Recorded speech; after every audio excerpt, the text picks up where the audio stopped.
Vous êtes sur la WF1 TV, mesdames, messieurs, bonsoir et bienvenue dans ce flash d'information.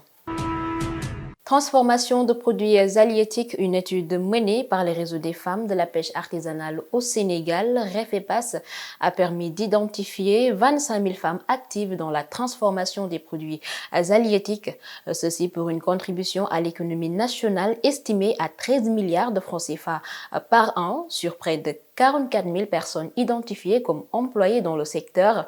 Quelques 32 000 sont actives dans la transformation, dont 25 000 femmes. L'étude révèle aussi qu'il y a une baisse de la production des femmes due au problème d'accès à la ressource.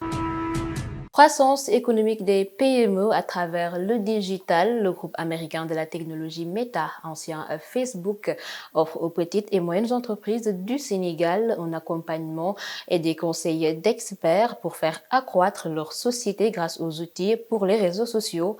Selon Balkissa Ida Sido, directrice des affaires publiques pour l'Afrique subsaharienne chez Meta, il s'agit à travers cette initiative de soutenir la croissance économique en Afrique.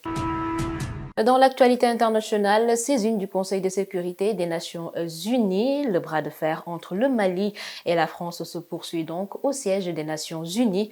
Une lettre du ministre des Affaires étrangères du Mali, M. Abdoulaye Diop, pour réclamer une réunion d'urgence sur la situation de son pays est à l'ordre du jour. Le chef de la diplomatie malienne dénonce les violations répétitives et fréquentes de l'espace aérien malien par les forces françaises et le Mali prévient donc qu'en cas de persistance de cette posture qui porte atteinte à la stabilité et à la sécurité de leur pays, ils se réservent le droit de faire usage de la légitime défense conformément à l'article 51 de la Charte des Nations Unies. Nous restons toujours sur le cas du Mali. La France rejette les accusations de la junte malienne. Après avoir achevé le retrait des soldats français de l'opération Barkhane, la France est accusée par Bamako de violation de sa souveraineté et de soutien apporté au groupe djihadiste. Le commandant de la force française Barkhane, Bruno Barat, soutient que ces accusations sont révoltantes pour la mémoire de leurs 59 camarades qui sont tombés en se battant pour le Mali. La France n'est directement ou indirectement liée à ces groupes djihadistes dont la junte malienne fait allusion selon toujours le commandant de la force française Barkhane.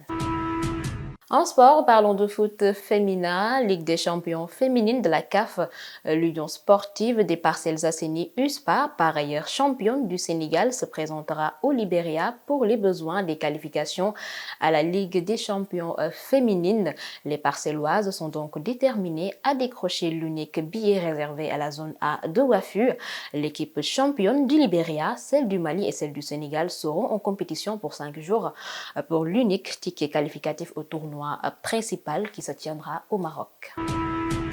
Toujours en sport, 5e jeu de la solidarité islamique à Konya, les Lions du basket à 3 auréolés d'or pour une première participation aux Jeux de la solidarité islamique dont l'édition cette année s'est tenue en Turquie.